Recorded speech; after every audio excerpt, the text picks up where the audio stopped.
Family gatherings were supposed to be warm, comforting, and full of love. That's what I had always told my 8-year-old daughter, Ayesha. She was a shy little girl, fragile in her emotions, but she loved dressing up and feeling pretty whenever we went to see our relatives. That day, I had brushed her silky long hair, tied it into 2 neat braids with matching pink ribbons, and kissed her forehead before walking into the grand hall where my parents were hosting a family reunion. The room was alive with chatter, laughter, and the clinking of glasses. My aunts compared recipes, my uncles debated politics, and cousins ran around chasing balloons. Everything looked perfect, until it wasn't. At some point during the evening, I realized Ayesha had gone quiet. She wasn't by my side anymore. I searched for her among the crowd, thinking she must have gone to play with the other kids. But when I finally spotted her, my heart nearly stopped. She stood near the corner of the hall, trembling, her tiny hands covering her head. My beautiful child. Her head was completely shaved, her long braids, her crown of innocence, gone. And then came the sound that cut through my chest like a knife. Laughter. My sister, Sana, stood beside her with a pair of scissors still dangling from her hand, giggling hysterically. "It's just a joke," she said casually, brushing it off. "Relax, hair grows back." Everyone turned to look, and instead of outrage, some even chuckled. My daughter's face burned with shame as tears streamed down her cheeks. She looked so small, so broken, clutching her pink ribbon in her hand like a soldier holding onto a lost weapon. I rushed to her, wrapped my arms around her trembling body, and glared at Sana. "How dare you?" I demanded, my voice shaking with rage. Sana only smirked. "Oh, come on, don't be dramatic. It's hair, not her life." But she didn't understand. It wasn't just hair. It was dignity, identity, confidence. In that moment, I knew one thing. This wasn't a joke.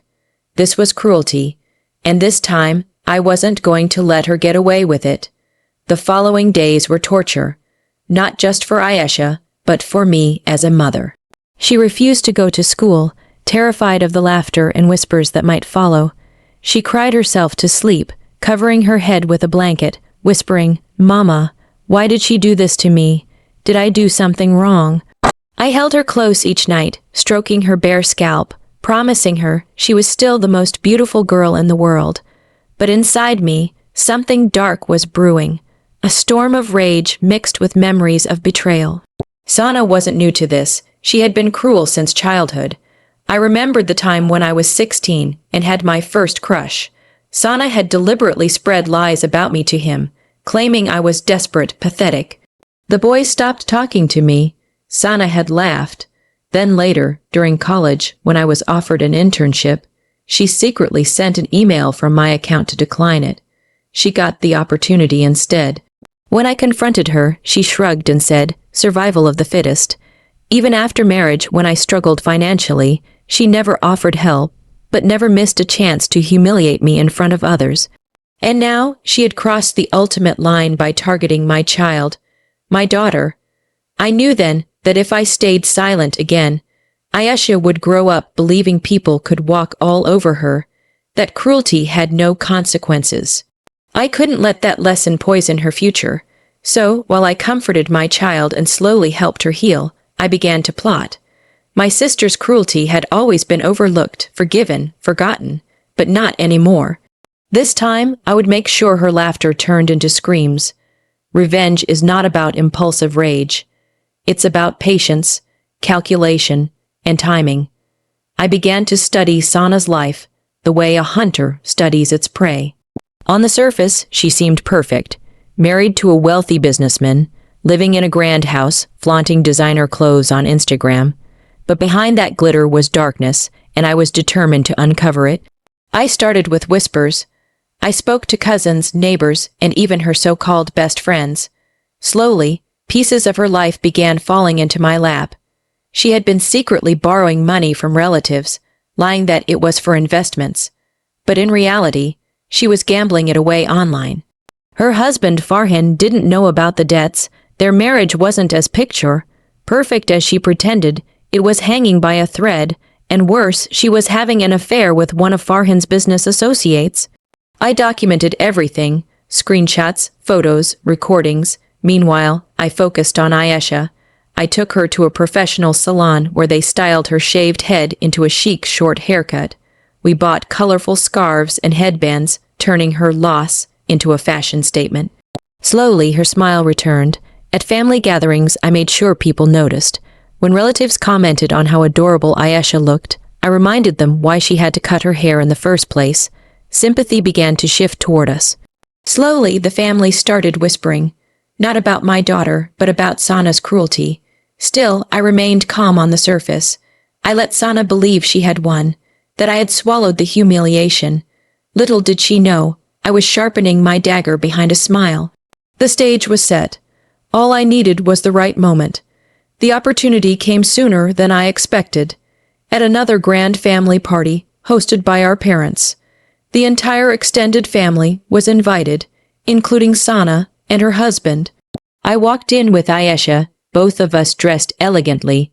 Her short hair shone under the lights, a crown of resilience. People complimented her, and she smiled shyly, unaware of the storm about to unfold. Midway through the evening, Sana began her usual performance, bragging about her wealth, mocking others for their ordinary lives. That was when I struck. With a calm smile, I pulled out my phone and connected it to the projector screen. I think it's time everyone knows the truth, I said. The room fell silent as evidence lit up the screen. Screenshots of her gambling transactions, voice recordings of her mocking family members behind their backs, photos of her with another man intimate, undeniable. Gasps filled the hall. Sana's face turned pale, then red. She stammered, tried to explain, but her husband stormed out, livid. My parents looked shattered, humiliated by her actions. The relatives who once laughed at my daughter's pain now glared at Sana with disgust, and I simply held Ayesha's hand and whispered, "Justice." By the end of the night, Sana was destroyed. Her husband left her, her reputation in ruins, her lies exposed. She who once laughed at others now stood alone, sobbing, begging for mercy, but I felt no guilt, because this wasn't just revenge. It was justice for my daughter. Hair grows back, dignity can be rebuilt. But betrayal leaves scars, and for the first time in my life, I wasn't the one carrying them. Sana was. Final reflection as I tucked Ayesha into bed that night. She whispered, "Mama, am I still beautiful?" I kissed her forehead and smiled. "More beautiful than ever, my love, because true beauty is not in hair or looks. It's in strength, and you, my darling, are stronger than anyone I know. And as for me, I finally understood something too. Sometimes revenge isn't about hatred.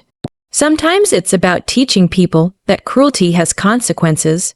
My sister thought it was just a joke, but I made sure she never laughed at us again.